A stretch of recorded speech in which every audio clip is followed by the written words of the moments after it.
league minimum guy. But can he? We all think that. Well, he can with the money you're going to spend on the rest of the roster because you're going to save $7 million a year on him. But what if the team you're playing against, that third-line center, is a bastard to play against?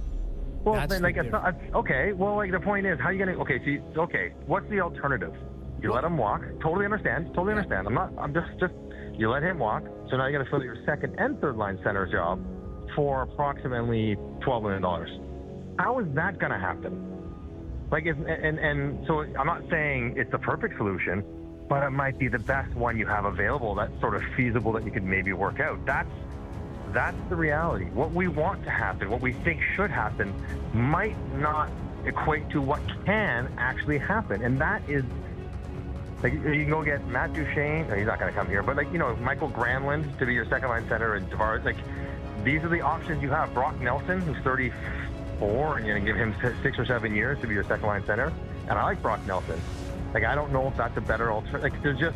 There's not a lot of other guys out there. So, I'm on team, no, change is necessary. But if you start evaluating the market and what's out there, especially with Tavares, and he's willing to take a deal that's well below his market value because he wants to stay in this market, he specifically would be someone you think about just third-line centerman. He wins 60% of his face-offs.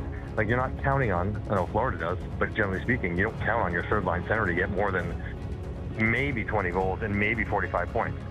He would obviously vastly outproduce that, and maybe even in the playoffs, he gets half a point a game, would vastly outproduce usual third-line centerman. You got to adjust what we think he is to what he actually would be, which would be a depth contributor, which he probably would be pretty good at for a couple of years. Now, I don't want to give him 4 years or 5 years because he's not going to be as good 4 years, 5 years now. But if you can get it short, I think that's a conversation you got to have. Well, I think the way you're saying that is the way I could see Brad Treliving saying it or seeing it, and I think why stop there? Because then you it's would accurate. Well, and then you just continue with Marner because, ultimately what would end up happening, what has happened here the last 3 or 4 years, and I think in the end is what got Shanahan, is it wasn't an obsession to win. It was being terrified of losing. And if you're terrified of losing, you keep these guys. That is very liberal use of language to suggest that Brendan Shanahan was not obsessed to win, and he was scared of losing. Then why did they just keep bringing him back then? Because what's your explanation? Because he believed differently than you. That's why, flat out. Now, he was wrong, but and that's fair to say. He was wrong to believe that this core, with this group at this time, would be good enough to do it. He was wrong. But to suggest he did it because he was, he's happy to be a 100-point team and not worried about getting to the third round, that's not who these guys are. That's not who he is. Really? Really, Johnny? We think everyone's uber obsessed and crazy? I don't. I mean, paint me cynical, but I'm not. So you don't think that multiple-time Stanley Cup champion, Hall of Famer, who took this job in his hometown, was obsessed with trying to win? I think he desperately wanted to win. I think he desperately wanted to win. Okay, so what are you talking about? I think he loved his job, too. I think a lot of people love their jobs. Sure. We say it all the time. Guys are always like, oh, just trade those picks. I'll be gone by the time. Guys think about their keeping the job. Guys do that happens sometimes. We cannot be you cannot be that naive. You can't be naive. No. Yes, to think that everyone in the league is just so upset, and I'm willing to gamble with my whole life and career to go for it, or I can take this route and I have a great life for the next decade. Really? I don't think so, man. Yeah, I don't think that's, and I'm not saying that's 100% the case with Shanahan.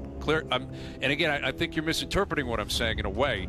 It's the idea that if Marner leaves and Tavares leaves, that's terrifying because they might get significantly worse and miss. And I don't know if I want to live in that world.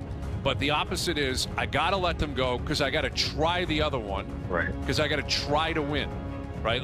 I'm not saying it necessarily in the insulting manner in which maybe you're interpreting it, but I think that may happen this time because these guys are really good players, really good regular season players. They'll make the playoffs.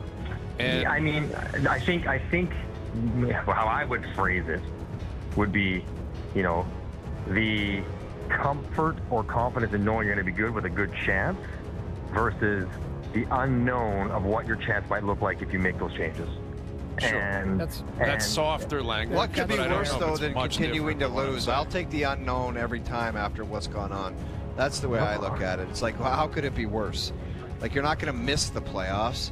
Is that the nuclear option? Yes, but I don't know. I'll try something different as opposed to. But I think like as they continue to tinker over the last several years, and maybe where this summer is different is that. One, the contracts they were under, so they to move off these guys was harder because they had no trade protections or whatever it might be. They didn't have the ease of movement that they have this summer, and they also maybe believed that the rest of the roster was more flawed than just these guys, and they thought they could somehow, with this group of high-paid players, they could fill out the rest, and they did. They did fill out the rest, but in the end, it wasn't enough, which is why I think it would be different this year, which is why I think Mitch Marner will very likely not be back here, and I think they might be okay with the fact he forced his hand. Now Hayes might be upset because they didn't force Mitch's hand, saying, "Listen, we're just not having you back," as opposed to trying to sign him in February and then being whatever happened there. But I think so I think for the whole group, run it back. Probably not ideal, and I don't think anyone wants that. But I think maybe for Tavares specifically, given the contract and everything else, that does seem more feasible. And I don't know if just bringing not Mitch back is enough of a culture change. I think it might be, though. Like, I do think it's pretty significant what he was in that room and what he was in this market. It would change the dynamic pretty significantly. Not because Mitch is a bad guy, I'm not saying that, but just because it's going to be really, really different.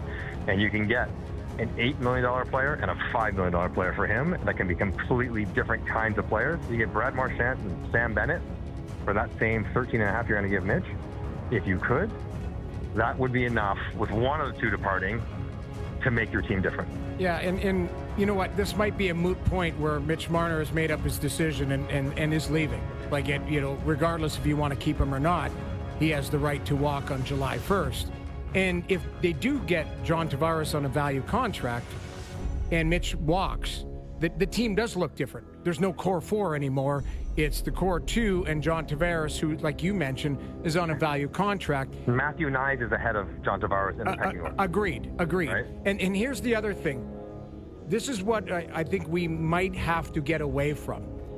I think the crop of the unrestricted free agents is not as deep as we would want it. No.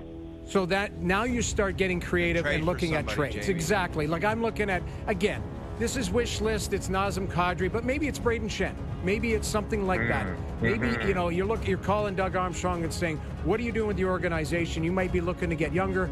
Like, that's the type of stuff you get creative. Again, do you have the currency? You need your own pick. You need to offer. I like that. I agree. I think you need to be creative, but this is where, Johnny, and I'm going to put it back to you, this is where Brad Treliving, if he doesn't have Brendan Shanahan's vision, if they weren't aligned going into last season, now it's Brendan Shanahan's show.